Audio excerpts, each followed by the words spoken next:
Namaskar and welcome to this DD News exclusive and special feature BRICS Summit Special. I'm Sakal Bhatt and with me is my colleague Jaya.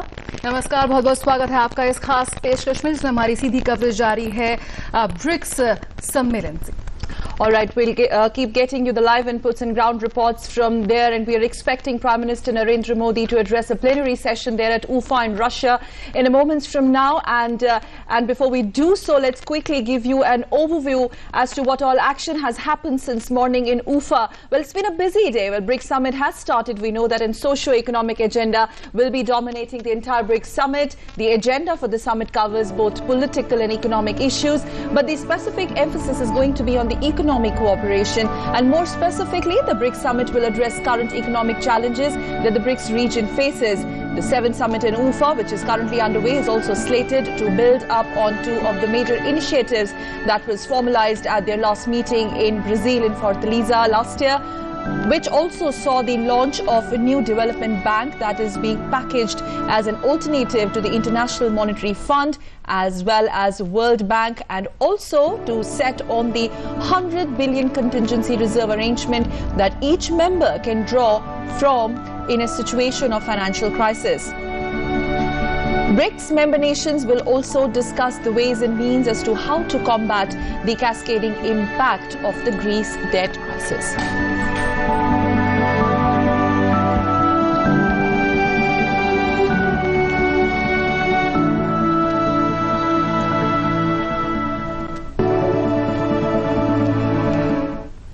और ज्यादा जानकारी के लिए इस वक्त हमारे साथ जुड़ रहे हैं ब्रिक्स समिट से हमारे संवाददाता सिद्धांत सिबल। सिद्धांत, कुछ ही देर में बताया जा रहा है कि ब्रिक्स जो सदस्य देश हैं उनका एक प्लेनरी सेशन की शुरुआत होगी। उस बारे में क्या कुछ जानकारी है, क्या अहम मुद्दे वहां पर होंगे चर्चा के लिए?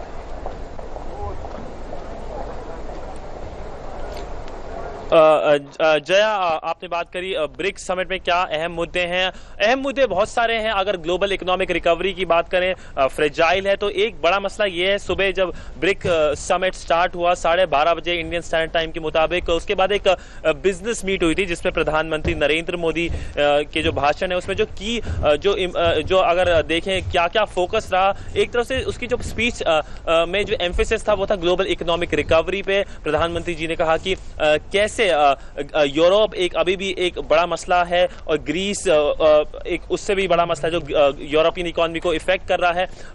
और उन्होंने बात करी कैसे ये जो सारे ब्रिक्स के जो सारे देश हैं, जो ब्रिक्स ग्रुपिंग के सारे देश हैं, कैसे कन्वर्ज कर सकते हैं, कैसे अपनी जो स्ट्रेंथ्स है उस पर वर्कआउट करके स्किल डेवलपमेंट पे फोकस कर सकते हैं। प्रधानमंत्री जी ने एक और बहुत बड़ा महत्वपूर्ण प्रपोजल दिया कि एक ट्रेड फेयर हो चाहिए हर होस्ट कंट्री के लिए। जैसे मान लीजिए इस बार रशिया होस्ट कंट्री है, तो रशिया होस्ट कर रहा है ये समिट को, तो अगली बार जो होस्ट करेगा ये समिट को वो एक ट्रेड फेयर भी करेगा जिसमें सारे बिजनेस लीडर आ पाएंगे, कन्वर्ज कर पाएंगे, अपने आपसी मेलजोल बढ़ाएंगे और कैसे इन्वेस्ट करा जाए एक दूसरे के मुल्कों में, वो उन सब बातों पे चर्चा हो पाए। तो एक बड़ा प्रपोजल प्रधानमंत्री जी ने आज सुबह बिजनेस मीट में प्रेजेंट किया। उसके बाद एक फोटो, अब एक फैमिली फोटो, जो एक सेरेमोनियल होता है बट उसमें सारे लीडर्स होते हैं, 500 के 500 लीडर्स थे। एक इंपॉर्टेंट इमेज के लिए अगर सिंबलिज्म की बात करें तो एक इंपॉर्टेंट इमेज होती है वो फैमिली फोटो। उसके बाद एक रिस्ट्रिक्टिव मीटिंग चली 1 घंटे तक, एक लंचन था। अब कुछ ही देर में एक प्लेनरी सेशन स्टार्ट होगा जिसमें सारे जो लीडर्स हैं, हेड ऑफ द स्टेट्स हैं, वो अपनी बातचीत रखेंगे। जनरली जो होस्ट कंट्री के जो हेड ऑफ द स्टेट होते हैं, इस बार प्रेसिडेंट व्लादिमीर पुतिन होंगे, वो शुरुआत करेंगे इस भाषण की। उसके बाद सारे लीडर्स अल्फाबेटिकली अपने भाषण रखेंगे। तो अब सारा फोकस इस वक्त ब्रिक्स समिट में इस प्लेनरी सेशन में है, क्या होगा, क्या क्या मुद्दे उठाए जाएंगे। अभी तक अगर थोड़ी जो सेंस यहाँ पे मिल रही है, सेंस मिल रही है कि इकोनॉमिक्स पे ज्यादा सेंस मिल रही है कि ट्रेड पे जो न्यू डेवलपमेंट बैंक की बात करें, सुबह प्रधानमंत्री जी ने न्यू डेवलपमेंट बैंक एक फाइनली एक रियलिटी है, और उन्होंने ये कहा कि जो कंटीजेंसी रिजर्व फंड जो Sidhant, I'll have to interrupt you here. Operationalize हो जाएगा और जल्दी ऑपरेशन होने की वजह से काफी फायदा होगा सारे जो ग्रुपिंग्स के मेंबर हैं। तो इन सब चीजों पे बातचीत हुई और अभी प्लेनरी सेशन के बाद एक फौरन सेक्रेटरी की ब्रीफिंग भी है करीब 5 बजे इंडियन स्टैंडर्ड टाइम के मुताबिक, तो उसमें की पॉइंट्स पता चलेंगे क्या क्या की पॉइंट्स रहे. Sidhant Sakal here. Well, taking a cue from the high points that Prime Minister Narendra Modi, when he was addressing the Business Council there, he started by saying that now the BRICS Development Bank is a reality, and in a very big way, you know, if you talk about the takeaway from his plenary, his BRICS Council address, in terms of the way he pitched in for skill development amongst BRIC nations, the way he talked about the information sharing amongst BRIC nations, that has also in a way set tone for what all other points that India is going to pitch in the plenary session.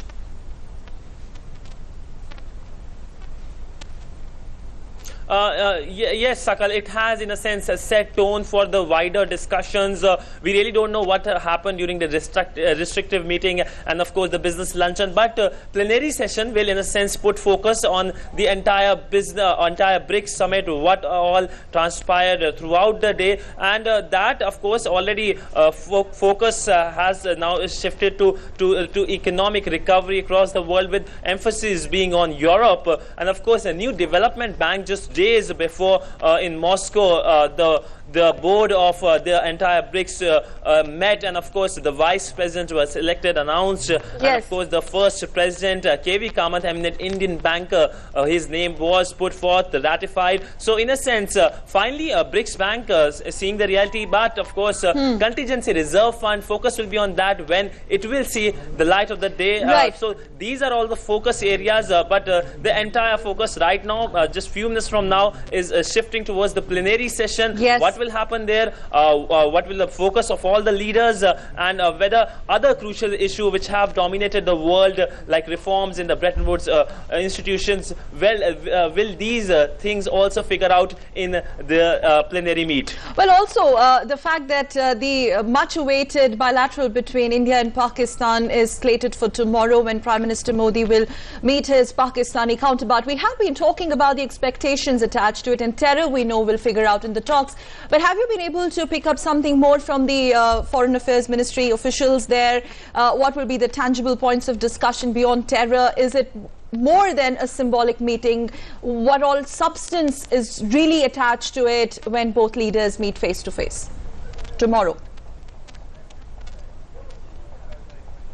Well, Sakal, style and substance we can only get to know tomorrow, when the leaders of both the nations, Prime Minister Narendra Modi and Pakistani Prime Minister Nawaz Sharif, will meet here in UFA, local time 9:15, but Indian Standard Time 9:45. So focus will be there. Well, the entire Indian media descended upon the small, beautiful town of UFA here in Russia, just for this big news which they got just hours before we got this news. Vikas Swarup tweeted about this news on his Twitter account, that the meeting will take place. Our correspondents Gautam and Sudhir got this exclusive with the spokesperson of the MEA, Mr. Vikas Swarup, and they did talk about what will be the agenda, but there was a hint that terror could dominate the talks. And remember, both the leaders are meeting after a long time. They met during the SAARC summit in Kathmandu, and before that Prime Minister Narendra Modi called the Pakistani Prime Minister during his oath-taking ceremony last year. So, and also Prime Minister Narendra Modi called the Pakistani counterpart during the start of the holy month of Ramzan. So now the focus is in a sense about to shift, because there is a lot of excitement in the air here in UFA about this Sidhant, big meeting between both the leaders, and also SCU summit, because this time around the SCU summit will be different, because leaders because India and Pakistan finally becoming the member of the Shanghai Cooperation Organization. On the sidelines of SCO summit, the two leaders will meet tomorrow. Thank you, Sidhant. In fact, you just we'll try and keep getting back to you. Meanwhile, thank you so much for those inputs, and we're very glad to have the BRICS Summit special right now in the studio, Dr. Jamini Bhagwati. He is former High Commissioner to UK and RBI Chair, and also the Professor with ICR-IER. Thank you so much, sir, for joining DD News. First things first, Prime Minister Modi will be addressing a plenary session in a short while from now, taking a cue from the bilateral since yesterday, and especially his address a while back to the Business Council. What are the issues that India is really likely to pitch in when he speaks there? Well, I am no longer with government, so I can't say what the Prime Minister will say in the speech in the plenary. I want to take a step back. This is the 7th BRICS summit. The last one was in Fortaleza.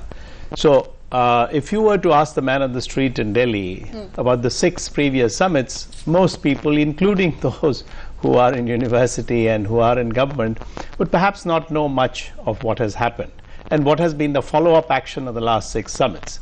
So I think it's important to focus on the doables. And one of the doables is the new development bank, which has come about. I think if you look at the political situation around the world, Brazil and South Africa have their own concerns, have their own issues. My sense is the BRICS will succeed most in areas of economic cooperation rather than political and security issues, because each country has its own perspective, and Russia has a border with China, China has a border with India. To that extent, the RIC countries, out of the BRICS countries, are perhaps in a different kind of grouping. I don't know whether you know that Russia, India and China have a separate grouping, which is at the level of foreign ministers. So having said that, going forward, your question was what would be the issue that the Prime Minister would raise, which I am not aware of. I'm no longer in government. But in terms of possibility of success, if the focus is on business and economic issues, trade and commercial issues, information issues. I don't know whether you noticed, just before coming here to the Doordarshan studio, I just looked up the internet to see what is the Financial Times or the Economist or Reuters or Bloomberg. The international media. The English media, rather than our media, rather than Xinhua or something out of Moscow or Beijing or Delhi, there is zero coverage. Why?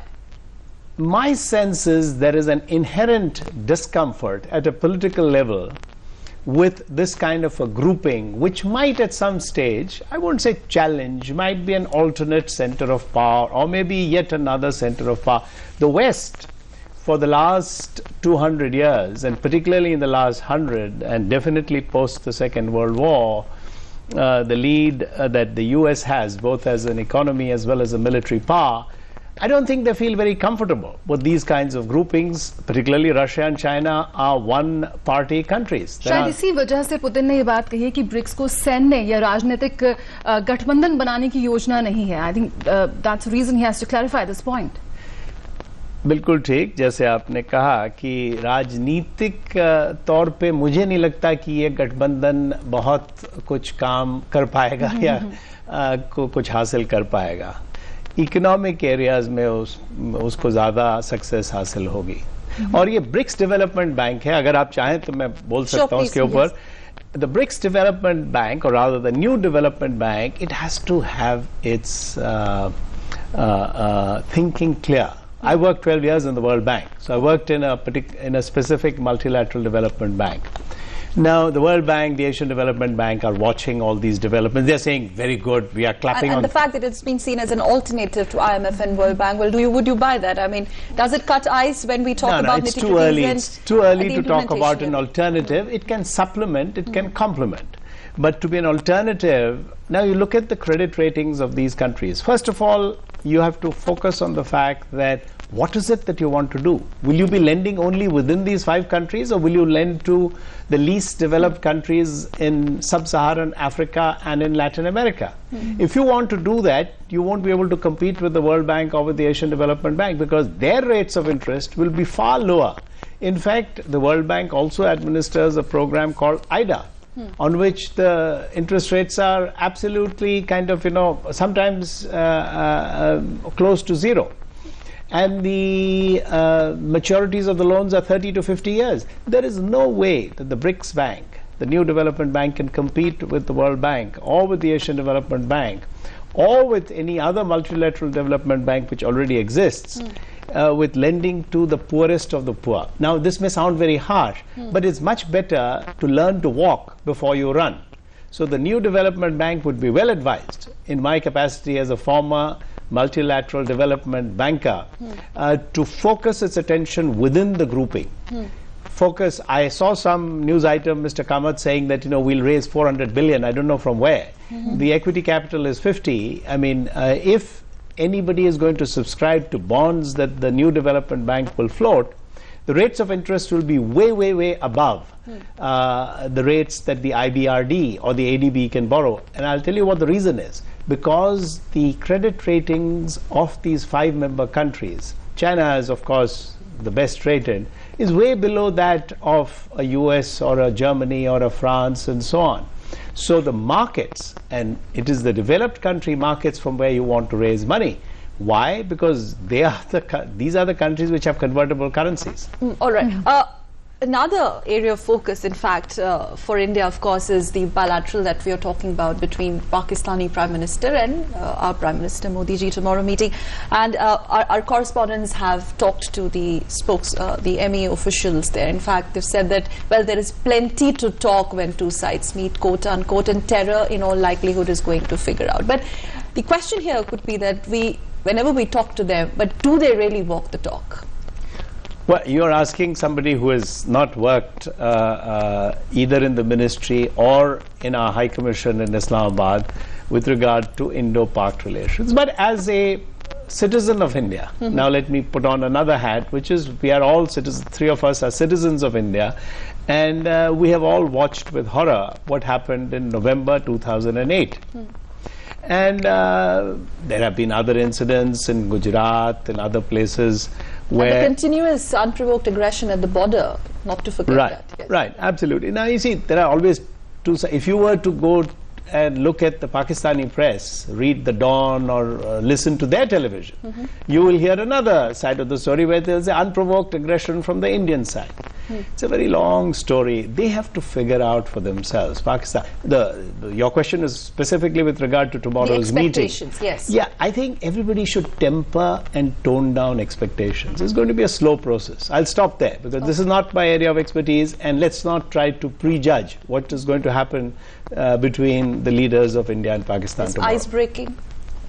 Well, it's not as if any ice has to be broken. Every time, I can't say at the level of the Prime Ministers, every time... the fact that we haven't had much interaction with that side in the last 1 year. No, but that is at the official level. If you ever talk to anybody who has gone from India on a holiday to Lahore or days past, no longer now, cricket teams going there, the Pakistani side is always very hospitable. So, there's no ice to be broken. They can understand whether we speak in English or Hindustani or Urdu. So, we are from the same part of the world. In terms of confidence, the confidence... Well, in the terms of confidence, that's a very, very difficult situation because people in government would know exactly what is going on in terms of our border and so on. And I think we should not try to prejudge. Break की बात हो रही है, उसकी शुरुआत हो गई थी जब रमजान से पहले प्रधानमंत्री ने फोन करके बधाई दी थी. अगर ब्रिक्स शिखर सम्मेलन की जैसे इधर बात करें तो और भी कई अहम बैठकों की बात हो रही है, जैसे इन्होंने प्रधानमंत्री नवाज शरीफ के साथ मुलाकात की बात करें तो वही शंघाई सहयोग संगठन भी भारत के लिए बेहद महत्वपूर्ण है. अभी फिलहाल पर्यवेक्षक के रूप में है, लेकिन पूरी उम्मीद है कि सदस्य के रूप में घोषणा हो जाएगी और पाकिस्तान भी फिलहाल इसमें पर्यवेक्षक के रूप में है. वो भी सदस्य बनने की ख्वाहिश रखते हैं. इसमें आप इस संगठन में अगर हम ऐसो की बात करें तो कितना समीकरण बदलते आपको नजर आएंगे अगर भारत पाकिस्तान दोनों ही सदस्य बनते हैं तो? नहीं, मुझे लगता है कि जहां तक मैंने सुना है अखबारों में और न्यूज एजेंसीज के खबरों से कि ये दोनों देश भारत और पाकिस्तान अब पूरे मेंबर बन जाएंगे. पहले हम ऑब्जर्वर थे और इत्तेफाक की बात है कि मैं 4 एससीओ समिट को मैं अटेंड कर चुका हूं जब मैं विदेश मंत्रालय में था. तो मुझे लगता है कि एससीओ की जो अहमियत है हमारे लिए, अब तो मैं सरकार में नहीं हूं, मैं खुल के बात कर सकता हूँ, मुझे नहीं लगता कि हमारे लिए उसकी अहमियत उतनी है जितनी ब्रिक्स में है. पर जाने दीजिए उसको. एससीओ में 2 देश प्रधान हैं, वो है रूस और चीन. मुझे पता नहीं आपको पता है कि नहीं, उनका जो है जिन भाषाओं में उनके डॉक्यूमेंट्स सर्कुलेट होते हैं बस यही 2 भाषा है, रूसी और चीनी. अभी तक ये कुछ और नहीं था. अब इंडिया और पाकिस्तान आ जाएंगे तो शायद अंग्रेजी भी आ जाए, क्योंकि हिंदुस्तानी तो नहीं आएगी शायद उसमें, क्योंकि बाकी लोग नहीं समझेंगे. तो आपने अहमियत की बात की. पहले तो ये है कि चीन इतना आगे बढ़ा हुआ है इस ऑर्गेनाइजेशन में इसका जो हेडक्वार्टर है वो शंघाई में है और रशिया पहले नहीं चाहता था कि बैंकिंग वगैरह की बातें एससीओ में हो। क्यों? क्योंकि चीन की इन देशों में आर्थिक स्थिति सबसे मजबूत है, पर अब धीरे धीरे रूस भी मान गया है क्योंकि उसके पास और कोई चारा नहीं है। यूक्रेन वगैरह की बात आपको पता ही है। All right. Now let's talk a bit more about the Prime Minister when he addressed the Business Council there at the BRICS. Prime Minister Modi, in fact, today said that unilateral sanctions are hurting the global economy. While addressing the BRICS Business Council meeting at UFA earlier today, Prime Minister stressed on the fact that stronger and deeper cooperation amongst the member countries of the BRICS at a time when the global economy is not very strong and crisis is being witnessed even in prominent developed nations like Europe. Prime Minister also pointed out that BRICS countries together form 44% of the world population, contributing 40% to the global GDP and 18% to the world trade.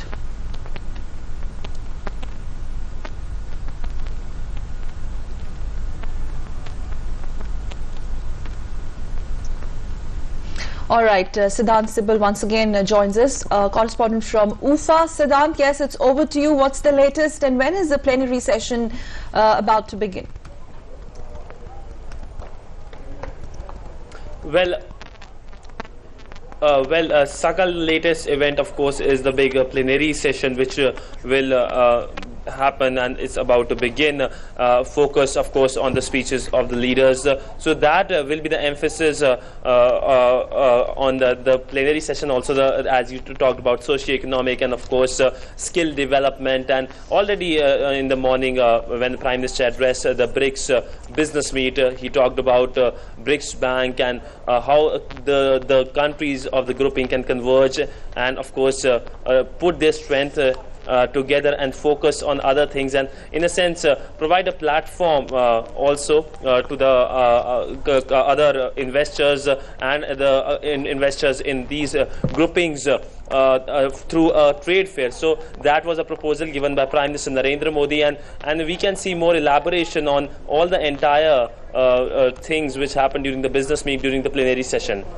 All right, let's talk a bit more about so far the developments that have taken place, especially the India-Russia bilateral. We know that the important MOU for funding of the hydro generation projects with Russia, that is pretty much in place. Could you just give us more, in fact, more inputs on the important bilaterals that have been signed so far?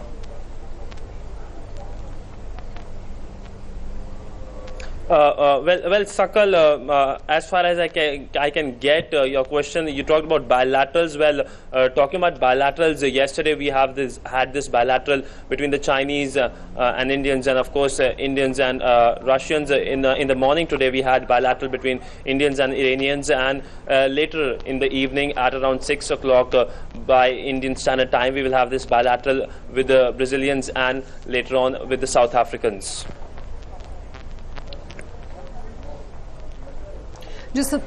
जी सिद्धांत, जिस तरह से आपने बात की जिस ईरानी उनसे भी बातचीत हुई, बायलैटरल बात हुई, अगर हम प्लेनरी सेशन पर ही वापस लौटना चाहें जो आज के जो अहम समझौतों पर भी हस्ताक्षर होने की बात हो रही है, जिस तरह से सुबह प्रधानमंत्री ने शुरुआत की कि जो इस वक्त जो सुस्त रफ्तार है वैश्विक अर्थव्यवस्था की, उसमें कितना महत्वपूर्ण हो जाता है ब्रिक्स सम्मेलनों के सदस्य देशों के बीच जो आर्थिक सहयोग की बात लगातार सुबह प्रधानमंत्री ने भी एक बार फिर रेखांकित की। किस तरह का आप वहां पर जो पिकअप कर पा रहे हैं पॉइंट्स या जो इस तरह से बातचीत चल रही है, इस वक्त भी लगातार बैठकों का दौर जारी है, ब्रिक्स सदस्य देशों के साथ साथ और भी जो राष्ट्राध्यक्ष वहां पहुंचे हुए हैं, साथ ही भारी संख्या में कारोबारी भी इस वक्त वहां पहुंचे हुए हैं, डिफरेंट कंपनीज के सीईओ इस वक्त वहां मौजूद हैं, तो वहां पर आप किस तरह का इस वक्त सहयोग देख रहे हैं या बातचीत देख रहे हैं?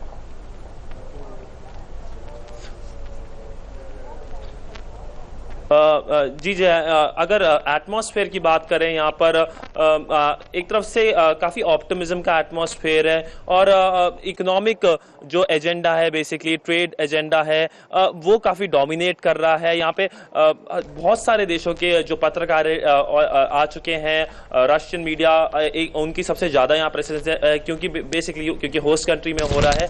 तो एक तरफ से जो एम्फेसिस कहीं ना कहीं दिखाई दे रहा है ग्लोबल इकोनॉमिक रिकवरी पे दिखाई दे रहा है और उम्मीद यही की जा रही है कि कुछ ना कुछ ठोस कदम बताए जाएंगे या उन पे कुछ टिप्पणी करी जाएगी जो ग्लोबल इकोनॉमी पे कहीं ना कहीं इंपैक्ट करेगा। अगर हम ग्रीस की बात करें, यूरोप की बात करें, तो एक तरह से फ्रेजाइल रिकवरी के प्रोसेस से जा रहा है। तो उम्मीद करते हैं कि इन्हीं सब चीजों पे जो प्लेनरी सेशन में उन पे बातचीत होगी।